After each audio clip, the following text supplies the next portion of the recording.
Pemandangan kota yang hancur menjadi awal pembuka dalam film ini. Dikisahkan kehidupan di bumi telah memasuki era apokalips, di mana perang nuklir menjadi pemicu kehancuran dunia dan seisinya. Kondisi inilah yang membuat makhluk hidup nyaris punah cuy. Tidak hanya binatang dan tumbuhan saja, melainkan peradaban manusia pun turut terancam dengan hanya menyisakan segelintir orang saja di muka bumi. Salah satunya adalah Anne. Wanita muda itu kini terlihat tengah mengais sisa-sisa kehancuran di kota yang mungkin saja bisa ia bawa pulang ke rumahnya. Dengan mengenakan pakaian anti radiasi, Anne perlahan mampu mengumpulkan sejumlah bahan makanan dan barang lainnya yang ia butuhkan. Ia lalu membawa semua barang tersebut menggunakan troli dan melintasi perbukitan hingga akhirnya Anne tiba di area bebas radiasi. Di tempat itulah kedatangannya disambut riang oleh anjing kesayangan sekaligus teman satu-satunya Anne yang diberi nama Faro. Setibanya di rumah, Anne tidak hanya sekedar menanggalkan pakaian yang melindungi tubuhnya saja cuy. Tetapi ia juga turut membasuh dan menyikat seluruh tubuhnya dengan cukup kuat. Hal itu ia lakukan agar tak ada sedikit pun radiasi nuklir yang menempel di tubuhnya dan bisa saja mengancam keberlangsungan hidup di sekitar tempat tinggalnya. Dalam menjalani hari-harinya, Anne tak selalu mengandalkan pasokan kebutuhan hidupnya dari mengais puing-puing di kota saja, melainkan ia juga kerap berburu dengan dibantu oleh Faro. Seperti yang dilakukannya saat ini, Anne memasang sejumlah perangkat di bukit dekat rumahnya, sembari terus mengamati keberadaan hewan liar yang mungkin saja muncul di sekitarnya. Keesokan harinya, Anne kembali berkeliling untuk berburu sekaligus mengecek perangkap yang telah ia pasang sebelumnya. Namun bukannya mendapatkan hewan buruan yang ia inginkan, salah satu perangkapnya malah gagal menjebak binatang liar yang ada di sana. Dengan menggunakan sisa tetesan darah yang ada di perangkap tersebut, Faro mulai mengendus dan melusuri jejak dari binatang itu. Betapa terkejutnya Anne, karena ternyata yang ia dapati kali ini bukanlah seekor binatang cuy, melainkan ia justru menemukan adanya keberadaan manusia lain di jalanan sekitar bukit.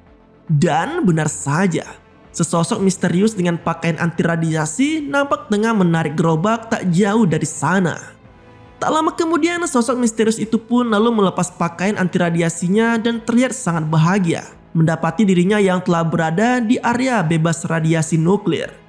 Dengan penuh semangat, pria asing itu pun tertawa puas dan sesekali berteriak meluapkan rasa gembiranya seakan telah bebas dan bisa kembali hidup normal seperti sebelumnya. Tak cukup sampai di situ, pria tersebut juga langsung berlarian hingga sampai meninggalkan gerobaknya begitu saja. Agaknya udara segar dan kebebasan itulah yang selama ini ia idam-idamkan. Sama halnya dengan Anne, ia yang selama ini sangat kesepian dan selalu merindukan adanya keberadaan manusia lain, seketika turut merasa senang dengan kemunculan pria itu. Dengan penuh penasaran, Anne lalu mendekati gerobak dan mencari keberadaan dari pria tersebut.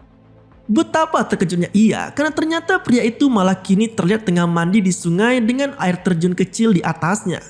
Bukan tanpa alasan, kekhawatiran itu muncul dikarenakan sungai tersebut disinyalir telah terkontaminasi oleh radiasi yang berasal dari balik lembah. Meski awalnya ragu dengan peringatan Anne, namun pria itu pun akhirnya ketakutan sendiri dan segera keluar dari sungai tersebut. Dan benar saja, detektor radiasi pun langsung menunjukkan adanya tingkat radiasi yang tinggi dari tubuh pria itu. Bahkan saking bahayanya, pria tak dikenal itu pun langsung menunjukkan efek dari radiasi di tubuhnya.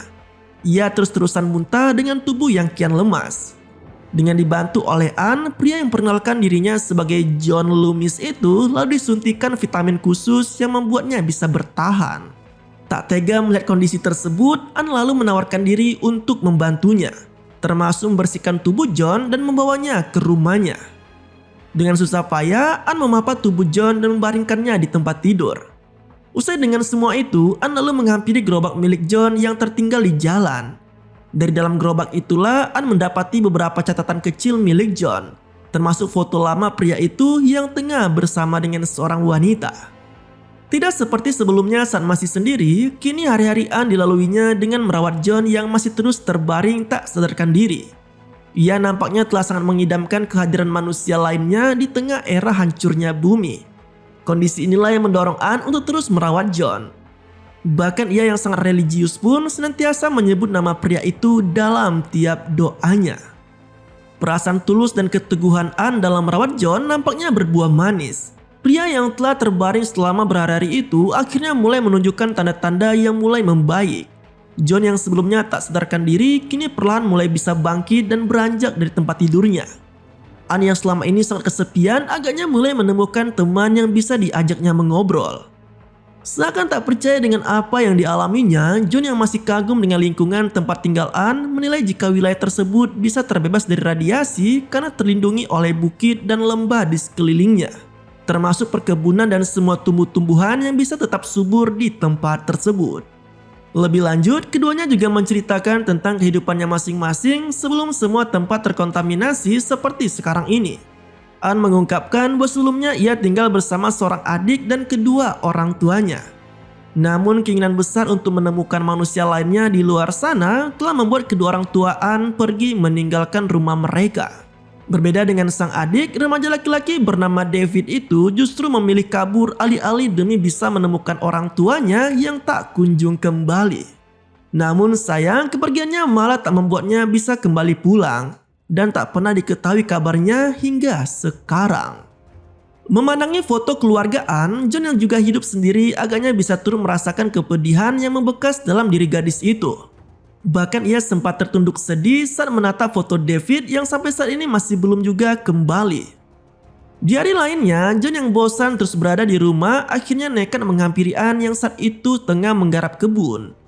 Konyolnya, traktor yang biasa digunakan untuk membajak malah dibiarkan teronggok begitu saja. Anne menyebut bahwa selama ini traktor memang selalu ia gunakan, namun sejak kehabisan bensin dan tak adanya stok bahan bakar, maka ia pun mau tak mau harus menggarap kebun dengan tangannya sendiri. Mendengar hal tersebut, John yang dulunya merupakan seorang engineer lalu mengajari Anne cara untuk memompa keluar bensin secara manual dari mesin SPBU. Dan beruntung bagi Anne, hanya dengan berbekal catatan kecil dari John, ia pun bisa memompa bensin itu keluar dari mesin SPBU. Dan alhasil traktor lamanya pun kini bisa ia gunakan kembali. Seolah ingin merayakan keberhasilan dalam menghidupkan kembali traktornya, Anne dan John melalui makan malam bersama dengan cukup hangat. Pada momen itulah John menceritakan tentang pengalamannya dulu saat perang nuklir terjadi, di mana ia mendapat kesempatan untuk berlindung di dalam bunker milik pemerintah. Namun fasilitas yang berada 1 km di bawah tanah itu jelas sangat menyiksa. Bukan hanya ruang lingkup yang sempit saja, tetapi suasana yang jauh berbeda dari alam luas akhirnya mendorong John untuk keluar dari bunker tersebut. Menanggapi hal itu, Anne yang kepo akhirnya terceletuk soal sosok wanita dalam foto yang ditemukannya di gerobak John tempo hari. Namun tak ada tanggapan serius dari John tentang wanita tersebut. Ia mengaku jika sosok tersebut hanyalah wanita yang pernah singgah di kehidupan lamanya. Di hari berikutnya, Anne mengisi waktu luangnya dengan menjala ikan sembari berenang. Berkat tangkapannya itulah, John akhirnya bisa memakan ikan bakar yang masih segar dan sekaligus menjadi momen yang sangat ia rindukan sejak lama. Di momen itu juga, Anne mengungkapkan tentang pengalaman pilunya di musim dingin lalu, di mana ia hampir meninggoy, membeku dan kelaparan karena tidak adanya stok makanan cuy.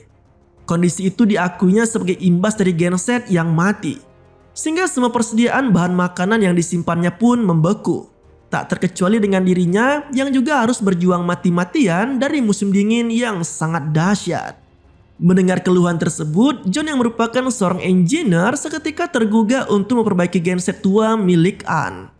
Bahkan ia sampai tercetus ide untuk membangun sebuah generator pembangkit listrik dengan memanfaatkan air terjun yang berada tak jauh dari tempat mereka. Namun untuk bisa membangun sebuah kincir air jelas membutuhkan bahan yang tak sedikit, termasuk kayu dan papan yang mereka butuhkan dalam proyeknya nanti.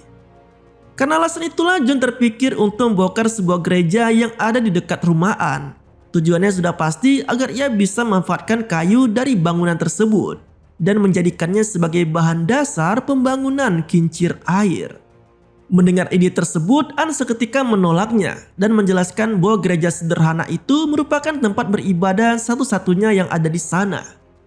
Gadis itu juga mengungkapkan jika dulunya gereja yang sebagian besar terbuat dari kayu itu telah dibangun oleh ayahnya sendiri. Bahkan ayahnya pun kerap mengisi khotbah setiap minggunya di sana. Perdebatan pun sempat terjadi di antara mereka.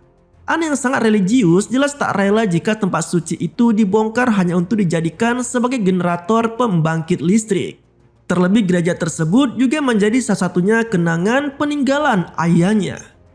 Meski sempat berbeda pandangan, namun pada akhirnya Anne dan John sepakat untuk kembali menata kehidupan yang lebih baik. Tentunya tanpa membongkar sedikit pun bangunan gereja yang ada di sana. Nah, sejak saat itu Anne dan John mengisi hari-harinya dengan terus sibuk berkebun.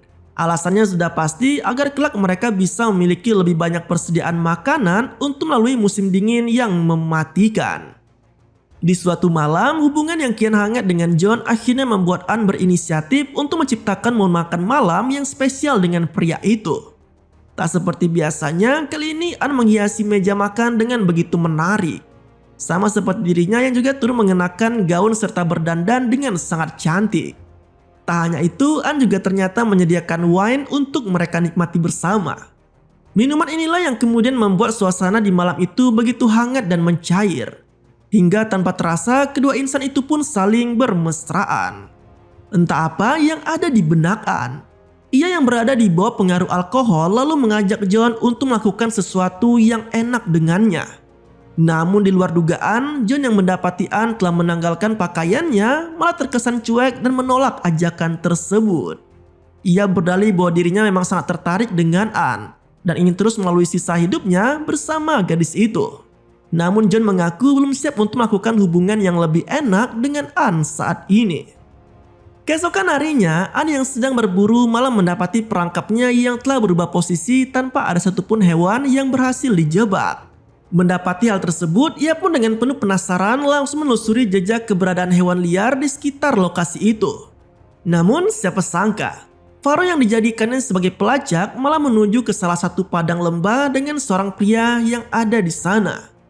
Pria yang perkenalkan dirinya sebagai Caleb itu pun dengan ramah menyapa Anne yang baru pertama kali ditemuinya. Seolah tak percaya dengan apa yang dilihatnya, Anne kali ini hanya bisa tercengang kagum dengan keberadaan manusia lainnya yang berhasil selamat dari radiasi nuklir di luar sana. Tidak seperti Anne yang begitu welcome pada Caleb, reaksi John justru sebaliknya cuy. Ia menunjukkan gelagat penuh curiga pada pria muda itu. Bahkan John sempat menodongkan senapannya tepat ketika Caleb tiba di rumah Anne. Meski demikian, mereka pun tetap bisa berdampingan meski gelagat penolakan tetap tak bisa dihilangkan dari diri John. Dalam pengakuannya, Caleb menuturkan bahwa ia dulunya merupakan pekerja tambang yang sempat hidup cukup lama di bawah bunker. Namun seperti halnya John, rasa jenuh dan penasarannya pada dunia luar telah mendorong Caleb untuk keluar dari bunker dan berkelana. Hingga kemudian ia pun menemukan tempat yang bebas radiasi seperti sekarang ini. Lebih lanjut, pria muda itu juga mengatakan jika dirinya memiliki hasrat untuk terus melakukan perjalanan ke selatan. Namun ia juga meminta izin pada John dan Anne untuk bisa singgah sementara waktu di tempat tersebut. Mendengar permintaan tersebut, John yang masih belum bisa sepenuhnya menerima kehadiran Caleb lantas mengizinkannya untuk tinggal sementara.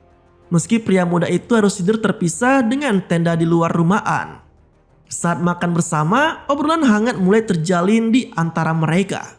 Satu sama lain saling bertukar pengalamannya masing-masing selama bertahan hidup di area penuh radiasi.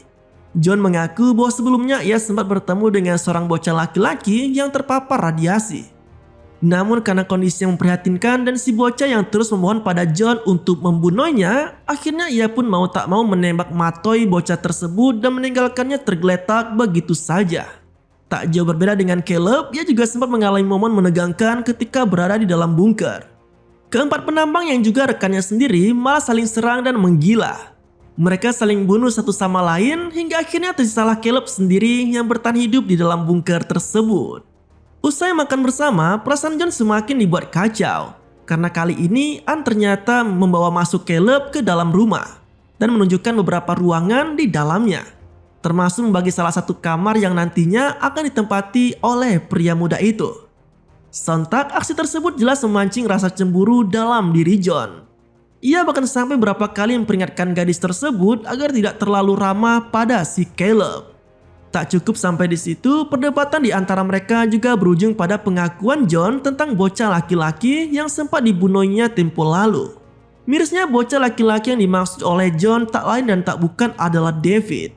Adik Anne yang sempat kabur dari rumah karena nekat ingin mencari keberadaan orang tua mereka di luar sana.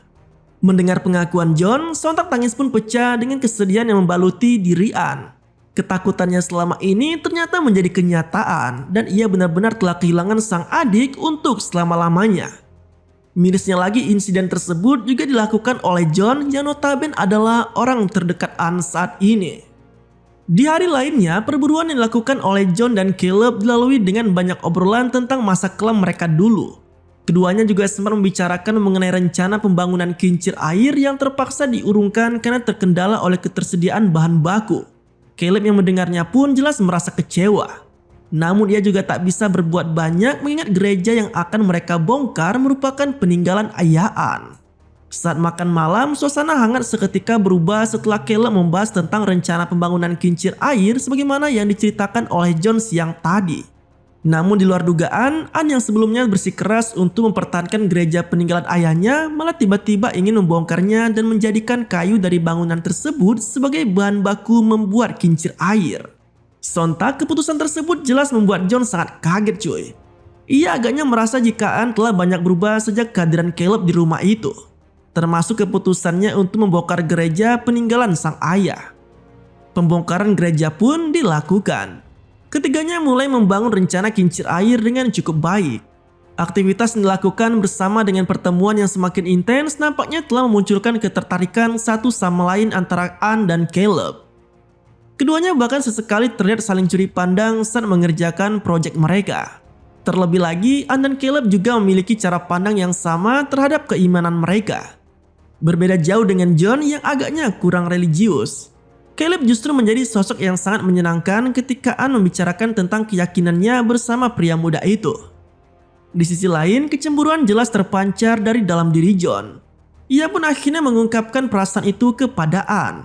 Bahkan ia sempat mengingatkan gadis itu agar memberi jarak dengan Caleb. Sikap yang posesif dan terkesan arogan yang ditunjukkan oleh John malah membuat Anne sangat ketakutan. Ia agaknya mulai tidak begitu simpatik pada pria tersebut. Meski belum sepenuhnya selesai, namun dengan proses pembangunan kincir air yang sudah sangat jauh, mereka pun merayakannya dengan makan malam bersama. Lalu dilanjut dengan meminum wine dan berdansa. Tak hanya itu, ketiganya juga melampiaskan kegembiraan malam tersebut dengan berendam di danau dekat rumah Anne. Menariknya, John yang sempat cemburu melihat kedekatan antara Anne dan Caleb lalu mengungkapkan rasa cintanya pada gadis tersebut. Namun tidak ada hal spesial yang mereka lakukan di malam itu cuy. John yang sudah mabuk berat malah tumbang di ranjangnya. Lain halnya dengan Anne, ia yang selama ini mengidamkan untuk bisa tidur dengan John akhirnya memutuskan untuk menghampiri Caleb di kamarnya. Bak gayung bersambut, kedatangan Anne jelas disambut dengan sangat hangat oleh Caleb. Keduanya pun akhirnya melalui malam itu dengan penuh kemesraan dan keenakan. Keesokan harinya, suasana hangat penuh damai di rumah Anne seketika berubah menjadi begitu dingin. Cinta segitiga di antara mereka nampaknya mulai membuat celah yang perlahan meretakkan hubungan baik antara John, Caleb, dan Anne. Bahkan perasaan yang campur aduk yang dirasakan oleh John ketika melihat hubungan Caleb dan Anne yang kian dekat. Keduanya juga sempat memperlihatkan bahasa tubuh yang tidak biasa. Usai sarapan, percobaan pada generator pembangkit listrik pun dilakukan. Kali ini hanya John dan Caleb saja yang melakukan uji coba pada kincir tersebut. Yang mana John berjaga di atas tebing sementara Caleb dengan pakaian anti radiasinya bertugas menyusuri aliran air dengan mengandalkan tali pengaman di tubuhnya. Dengan kerjasama yang baik, air terjun dari tebing itu pun akhirnya bisa dialirkan melalui kincir yang mulai berputar. Generator pun perlahan mampu bekerja dan menciptakan listrik dengan cukup baik. Keberhasilan itu sontak membuat John dan Caleb begitu senang.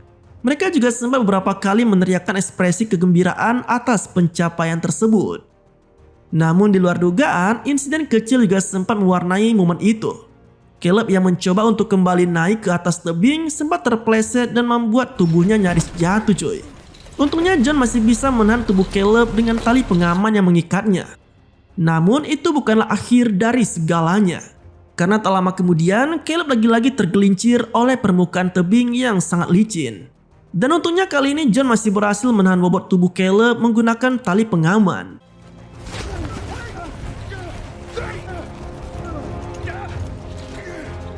Anehnya di momen yang menegangkan itu, Caleb dan John sempat saling tatap dengan ekspresi wajah yang jauh berbeda dari sebelumnya. Entah apa yang terjadi kala itu. Namun saat ini John hanya sendirian pulang ke rumah Anne tanpa bersama Caleb lagi. Hal itu jelas menimbulkan tanda tanya dalam diri Anne. Ia pun menanyakan pada John mengenai keberadaan dari pria muda itu. Dengan raut wajah yang datar dan penuh penyesalan, John mengatakan bahwa tadi Caleb telah memutuskan untuk kembali melanjutkan perjalanannya ke selatan, sebagaimana keinginan yang pernah disampaikan olehnya tempo hari. Pengakuan tersebut jelas membuat Anne sangat sedih. Ia lalu bergegas pergi mencari Caleb, setidaknya dengan cara itulah ia bisa bertemu dan menyampaikan terima kasihnya pada pria muda itu. Namun tak ada sedikit pun tanda-tanda kepergian Caleb. Pria muda itu seakan menghilang begitu saja, bahkan tanpa sempat meninggalkan pesan terakhir untuk Anne.